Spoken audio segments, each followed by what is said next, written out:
चांगल्या कामासाठी त्यांना कुठलीही काही विनंती केली तर ताबडतोब त्याला मान्य देतात आणि त्या कामाला सुरुवात करतात. तसंच या वसतिगृहाची ही या लातूरमधील काही संघटना उदय मावळे साहेब असतील, जाधव साहेब असतील, अध्यक्ष निकर साहेब असतील, कदम साहेब असतील, सर्व कार्यकर्ते साहेबांना म्हणले की साहेब एवढं मोठं शहर आहे आणि या शहरामध्ये शेतकऱ्याच्या आणि शेतमजुराच्या मुलीसाठी कुठेही राहण्याची व्यवस्था नाही. आदरणीय साहेब, अभिनेते दिलीपराव देशमुख साहेब आणि बाळासाहेबांनी स्वतः फोन करून या वसतिगृहाच्या मान्यता दिलेले मिळवून दिलेले. त्याप्रमाणे हे वसतिगृह उभारण्यासाठी जवळजवळ 3-3.5 वर्षाचा कालावधी गेला. असो त्या शेतकऱ्यांच्या मुलींचं ऍडमिशन झालं ही व्यापकता त्यांच्या डोक्यामध्ये. आणि आता आम्ही एक अर्धा तास जवळ फिरत होतो. राजवाडी साहेब इथले इंटेरियर आहेत तर त्याचा एक सत्कार करायचा राहिला बरं का सचिनराव. प्रत्येक गोष्टीला या ट्यूबचा उजेड कसा पडतो, की आडवी लावली तर कशी होईल, उभी लावली तर कशी होईल, या सगळ्या गोष्टी या ज्या आहेत ते दिलीपरावजीच करू शकतात, दुसरं कोणी करू शकत नाही. म्हणून साहेब आमची विनंती, आम्ही मराठा क्रांती मोर्चा किंवा समाजामध्ये काम करणारी माणसं एवढ्यावरच थांबणार नाही. आज आम्हाला मा जिजाऊ साहेबांचं जिजाऊ सृष्टी या लातूर शहरामध्ये झाली पाहिजे आणि यासाठी जागा सुद्धा आम्ही निश्चित केली.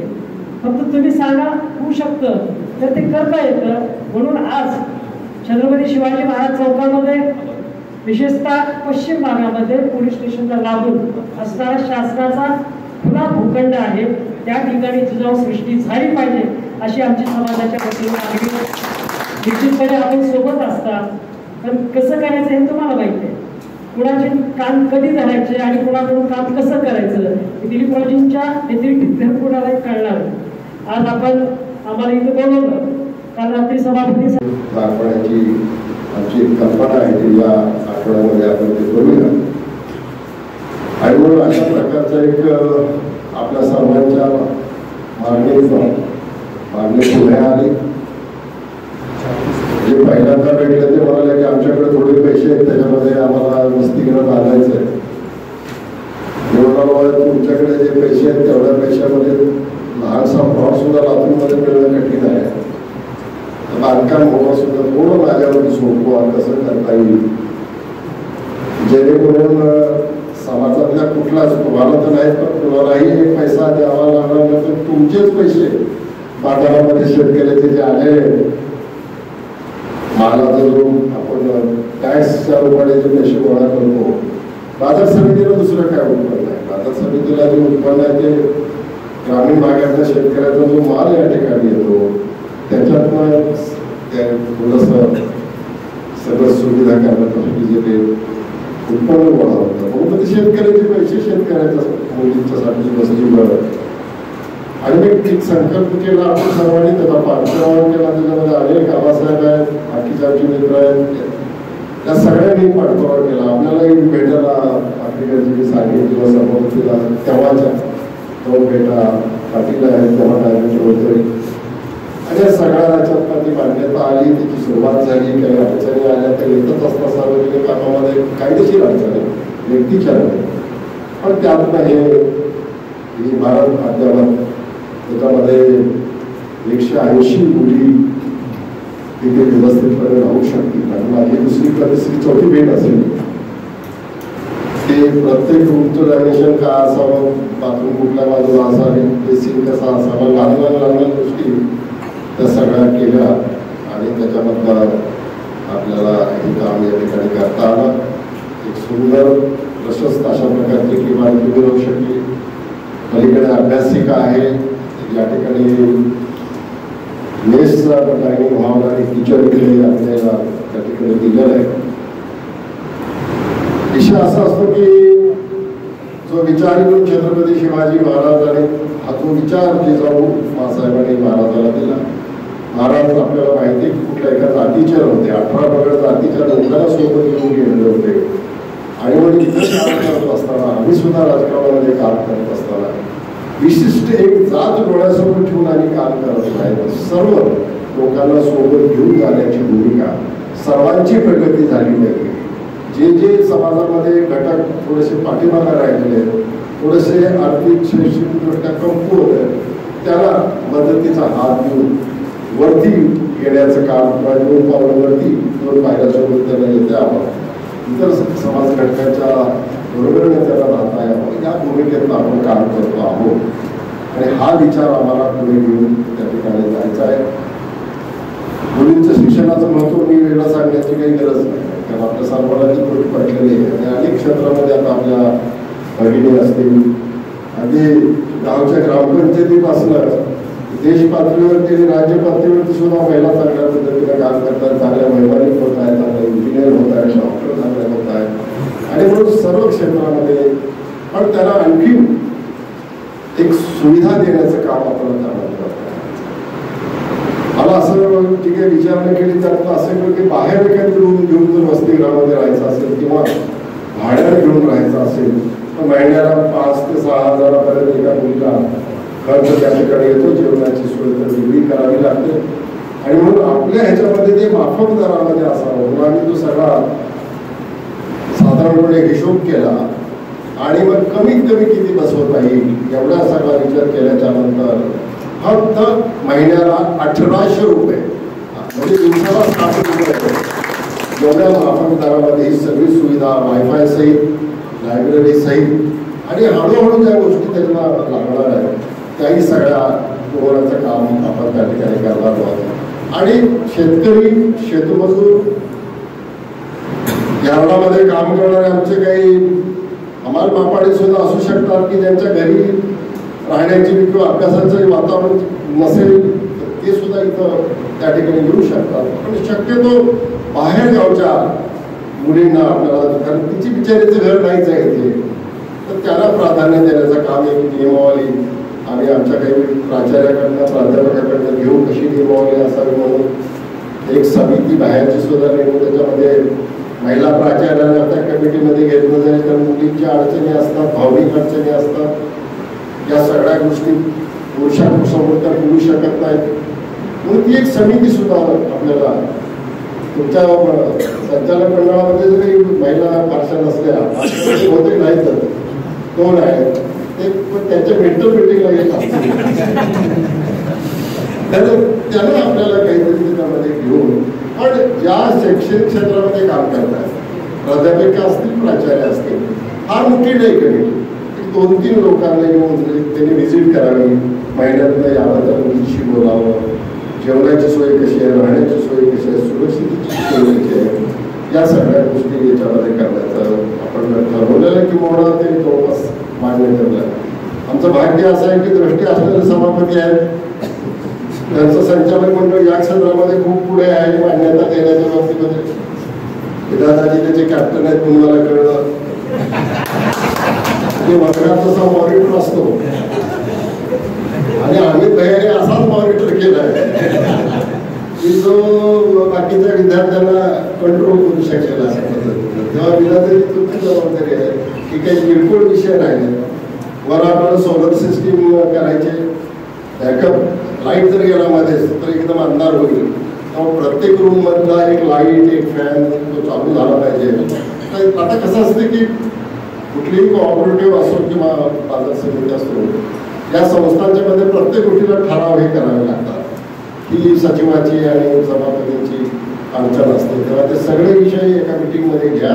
आणि मला खात्री आहे की सगळे आमचे संचालक या सगळ्या खर्चाला मान्यता देतील आणि मिनिट्स कन्फर्म होताना सुद्धा मान्यता देतील हा विश्वास मला त्या निमित्ताने या ठिकाणी वाटतोय. आणि म्हणून हे करावंच लागतं. हे सामाजिक दायित्व आहे. इथं प्रश्न पैशाचा नसतो, तर प्रश्न ते आत्मीयतेनं काम करण्याचा असतो. ज्या काही गोष्टी त्याच्यामध्ये कराव्या लागतील. 3 पुरुष वॉचमन 8-8 तासाच्या ड्युटीने जे बाहेरच्या बाजूला असतील आणि 2 महिला सिक्युरिटी गार्ड. जरी इथं आपल्याला 2 दरवाजे असले तरी एक बंद ठेवून दुसरा एकच वापरावा लागेल, रजिस्टर ठेवावं लागेल. इनकमिंग आउट गोईंग मुलगी आज बाहेर केव्हा गेली, तिची क्लासेस कॉलेज बाहेर असू शकतात, किंवा जात असताना येऊन सही करून तिथे ती बाहेर गेली पाहिजे. तिचा फोन नंबर हे जबाबदारी असते कधी कधी. मुलींचं वाटतं आपल्याला सगळं करावं, पण खूप जबाबदारी असते चालवण्याच्या वरती. आणि मग ते हेडलाईन्स वगैरे तुम्हाला आजकाल ते सगळं माहिती. पण त्या सगळ्या गोष्टीची काळजी बाजार समिती त्याच्यामध्ये घेणार आहे. आणि वैद्यकीय सेवा घेण्याच्या नंतर सुद्धा फर्स्ट एड बॉक्स आणि बाकीच्या काही गोष्टी सगळे स्टोर काही ठिकाणी देता येईल. डॉक्टरांनाही आम्ही अशी विनंती करू, आमच्या आयुर्वेदिकचे प्राचार्य इथे बसलेले आहेत, आपल्या वतीनं 2 महिला डॉक्टर त्याला इथे केव्हा यायचं एखाद्या ड्युटी लावून द्या. दिवसभरात 1 तासभर त्या येऊन इथं बसतील. छोट्या मोठ्या काही आधार इकडं तिकडं असेल तर ते सल्ला देणं करणं वगैरे असं. त्यामुळं या बारक्या गोष्टी पण महत्त्वाच्या आणि निघणार आहेत आणि आपल्या सगळ्या गोष्टी करायच्या आहेत. मला वाटतं की खूप मोठं भाषण ठेवण्याची गरज नाही, पण आपल्या सर्वांना बोलून दाखवण्याच्या पाठीमागे आपण ते CCTV कॅमेऱ्याचं सुद्धा आपण बसवायचं ठरलेलं आहे आणि ते ताबडतोब करून घेऊ. आता खात्याची परवानगी मिळेल आपल्याला, त्याची काळजी करू नका. त्या खात्याचे जे मंत्री आहेत तुमच्या पदाचे राहुल साहेब, ते आमच्या सर्वांचे त्यांचे वडील माझ्याबरोबर राज्य सहकारी बँकेमध्ये संचालक म्हणून होते. आणि राहुल साहेबांचा माझा पर्सनल संबंध अमित भाईंचा आहे, विनोद भाईंचा आहे. आणि चांगल्या कामाला सरकारचा फक्त बोर्ड बदलला आहे. मध्ये बसलेले माणसे जुनी काँग्रेसवासीच आहेत. पाठी बदललेले आहे, गोडवरमधला माल सगळा आपला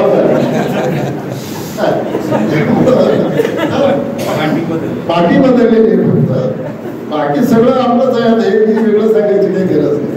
शेवटी समाजासाठीच ती माणसं काम करतात. कुठे काय जायचं ना तुम्ही मला वैजनाथ दादा अहो करायचं काय, तुमचं काम होणार आहे का नाही. तसं राजनाथ वैजनाथ दादाचं उदाहरण आहे. सरकारमध्ये दादाचे असे अनेक मित्र मंत्रिपदावरती जाऊन बसलेले आहेत. त्यामुळे आपल्याला काय करायचं, समाजासाठी आपली मागणी काही वैयक्तिक नाही. तुम्हाला कोणाला वैयक्तिक काही सरकारकडे जाऊन उभं राहायचं नाही. काही मागायचं असेल तर हे सर्वसामान्यांच्यासाठी समाजासाठी मागायचं तर तेव्हा सचिवांना सांगायचं. आडनाव पाटील असलं तरी खूप इकडे तिकडे बघून रस्ता क्रॉस करतात. एक दिवस बघितलं तासभर कडेला उभे होते. आवडलं काय झालं नाही म्हणजे इकडं बघेपर्यंत तिकडून गाडी आली आणि तिकडं आवडलं ते गाड्या फार लांब आहेत आणि रोड क्रॉस करा आणि सगळे तुमच्या पाठीशी आजच सकाळी हिंमत दिली. मी असताना काय काळजी करतो, सगळे महाराज थांबवतो मग तसा अभ्यास करू काय अडचण नाही. आता सगळे आमचे मान्यवर संचालक आहेत, मोकळं बोलतोय आणि त्यांच्या लक्षात येईल फक्त आपल्यासाठी काय आहे तर पोहोचले नाही संगीत संचालन एवढं सोपं नाही आहे त्याच्यात काहीतरी गैरसमज मुलीपर्यंत आले तर ते समजदार पण आहे हा मोठा धोका घेत नाही त्याच्यामुळे तुमचे हे विषय कुठे राहिले ते मांडला आणि त्या पद्धतीनं ते सगळं करून घ्या. मला आनंद वाटतो की आपण ठरवल्याप्रमाणे काही गोष्टी करू शकतो. अर्थात विकास हा कुठे थांबत नसतो. एक टप्पा झाला की दुसरं काहीतरी समोर समाजासमोर आव्हान राहत असतं आणि ते करत करत आपल्याला जायचं. मला एका गोष्टीचा आनंद आहे की माझ्या तालुका आणि जिल्हास्तरीय राजकारणासोबत बाजार समितीच्या सचिव मंडळाचा उपसभापती या नात्यानं माझी संबंध आहे. मला माहिती पण नव्हतं आणि तेव्हा काही मोबाईलही नव्हते मुंबई लावायसाठी. वर्तमानपत्रात वाचल्यानंतर मला सांगितले की असं असं बोलून आलेलं आहे आणि त्याच्या संचालक मुलगी आणि आबासाहेब पाटील आताच आम्ही दादाला सांगत होतो की आमच्या ही सगळी जमीन सगळं यार त्याचा नकाशा त्या बाजारच्या ह्याच्यासहित हा सगळा नकाशा कमी संपादन करणं त्याचे मागेजा देणं करणं जे काही वेळ जातो ते सगळं काम हे माझ्या काळामध्ये आमच्या काळामध्ये. त्याच्यानंतर मग शहरातल्या जमिनीच्या किमती एवढ्या वाढवल्या की आत्ताच्या सभापतीने शहरामध्ये 10 गुंठ्याचा प्लॉट बाहेर घ्यायचा म्हणलं तरी किती कठीण जाणार आहे आणि म्हणजे सगळं त्या ठिकाणी होऊ शकलेलं आहे. आणि ठीक आहे आता बाजाराचा एवढा वाढला आहे जास्त जागा ही कमी पडते आहे वगैरे तर त्या सगळ्या गोष्टी आपण बाजूला ठेवूया. म्हणजे त्या सगळ्या कामातला एक छोटासा कोपरा बाजार समितीने या एका चांगल्या कामासाठी काढून दिला.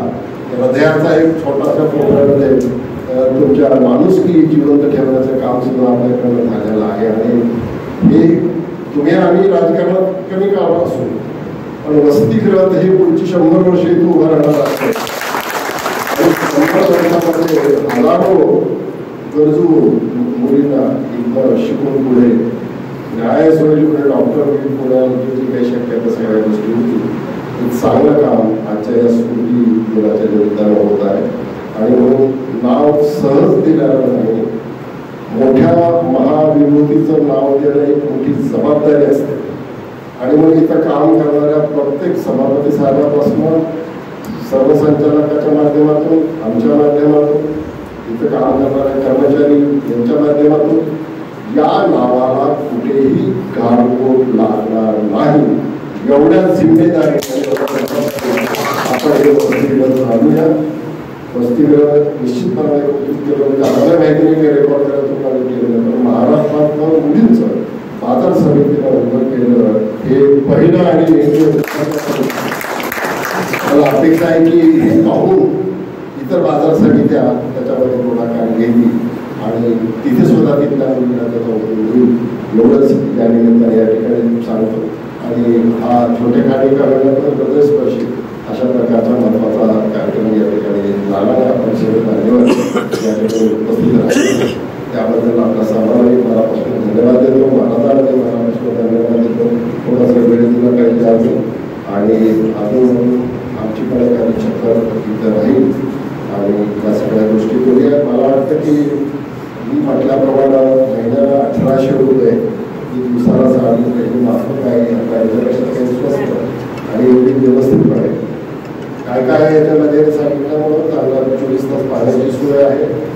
आता सोलर सिस्टीममध्ये साहेबांचा सल्ला घेऊन गरम पाण्याची सुद्धा हिवाळ्यामध्ये मुलींना लागणाऱ्याची सुद्धा सोय महाराजांकडे सगळे विषय घेऊन त्या दिवशी मी बाजार समितीच्या दुसऱ्या यांच्या ऑफिसमध्ये बसतो मध्ये मिटिंगला 15 मिनिटात सगळे विषय करून घेऊ आपण. तुमच्याकडे पैशाची कमी नाही आणि नसला तर सांगा मी दुसऱ्या संस्थेतून तयारी करतो तुम्ही रोज काही नाही आल्या लक्षात काही नसेल तर तिथून आम्ही ही सगळी मदत करू. पण या वसतिगृहाच्या आमच्या मुलींना काहीही कमी पडणार नाही त्यांच्यापेक्षा